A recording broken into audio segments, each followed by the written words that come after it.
এই লেসনে আমি ফটোশপের এই টুলস নিয়ে কিভাবে কাজ করতে হয় তার একটা বেসিক ধারণা আপনাদেরকে দিব, কারণ এই টুলস অত্যন্ত গুরুত্বপূর্ণ। মূলত টুলস দিয়ে ফটোশপের টুলস এবং যে মেনু রয়েছে এবং এই প্যালেট রয়েছে, এই তিনটির কম্বিনেশনই মূলত গ্রাফিক্স ডিজাইন, স্পেশালি ফটোশপের কাজগুলো করা হয়। তবে এই টুলসের রয়েছে আসলে বহুমুখী ব্যবহার। তা আমি শুধু বেসিক ধারণাগুলো আপনাকে, এর পরিচয়গুলো আমি তুলে ধরছি। তো ধরুন এখানে বিভিন্ন ধরনের টুলস রয়েছে। আমরা যদি মাউস এখানে নিয়ে যাই, এটা হচ্ছে রেক্ট্যাঙ্গেল মার্কিউ টুল। আমরা যদি নিচে এটি চলে পলিগন ল্যাসো টুল এবং ম্যাজিক ওয়ান টুল, এবং এখানে যদি আমরা নিয়ে যাই গ্রেডিয়েন্ট টুল, এখানে ইরেজ টুল।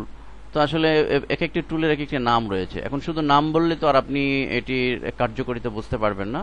তো এটি আসলে প্রত্যেকটির কি কাজ, এটা আমরা পরবর্তী বিভিন্ন লেসনে স্টেপ বাই স্টেপ দেখিয়েছি।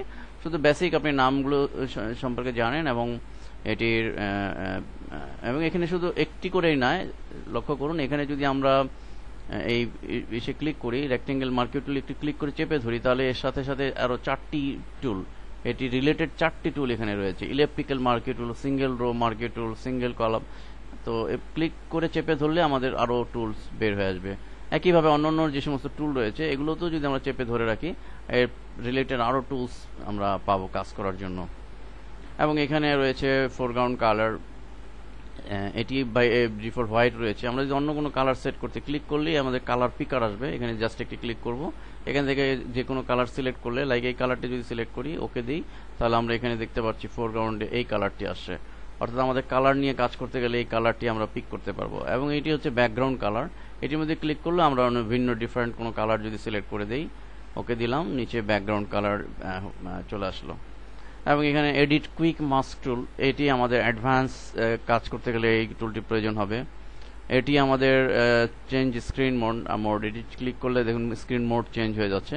নর্মালি আমাদের বাই ডিফল্ট স্ট্যান্ডার্ড মোড থাকে।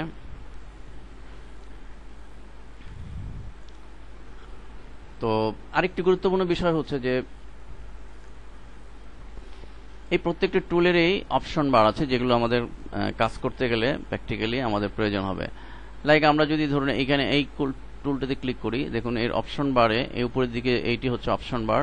অর্থাৎ এই ক্লিকের এই টুলের সাথে রিলেটেড যে সমস্ত বিষয় সেটি, অর্থাৎ এখানে ক্লিক করার সাথে সাথে এখানে আমাদের বিভিন্ন অপশন রয়েছে। ফেদার, জিরো রয়েছে। এই অনেক সময় আমাদের দেখা যাচ্ছে যে জিরোর জায়গায় পয়েন্ট বাড়িয়ে কমিয়ে করার প্রয়োজন হচ্ছে। স্টাইল আছে, এগুলো চেঞ্জ, হোয়াইট, হাইট, হোয়াইট, এগুলি চেঞ্জ করে আমাদের প্রয়োজন হতে পারে। আমি যদি এটি একটু চেঞ্জ করে এই টুলে ক্লিক করি, লক্ষ্য করুন তাহলে কিন্তু চেঞ্জ হয়ে গেছে। আমি যদি এখানে এটিতে ক্লিক করি তাহলে আমার কিন্তু অপশন বার, মানে এটি রিলেটেড অপশন বার চলে এসছে।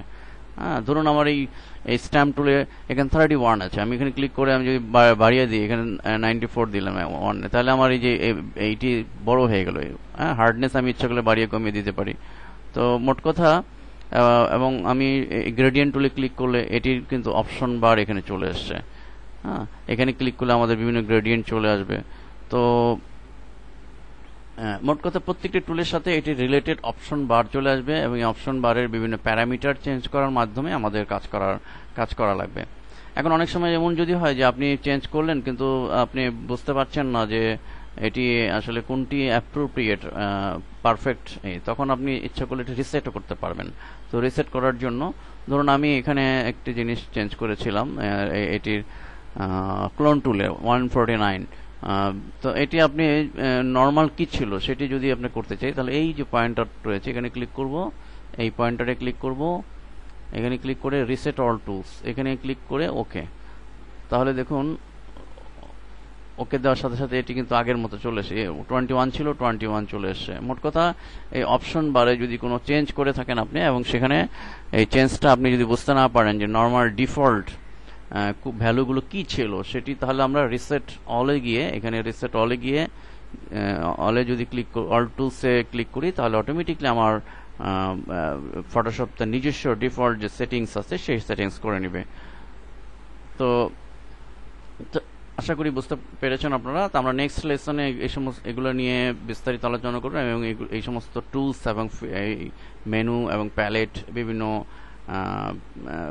কম্পোনেন্টের সাহায্যে আমরা রিয়েল লাইফ প্রজেক্ট কিভাবে করতে হয় প্র্যাকটিক্যালি সেগুলো দেখব।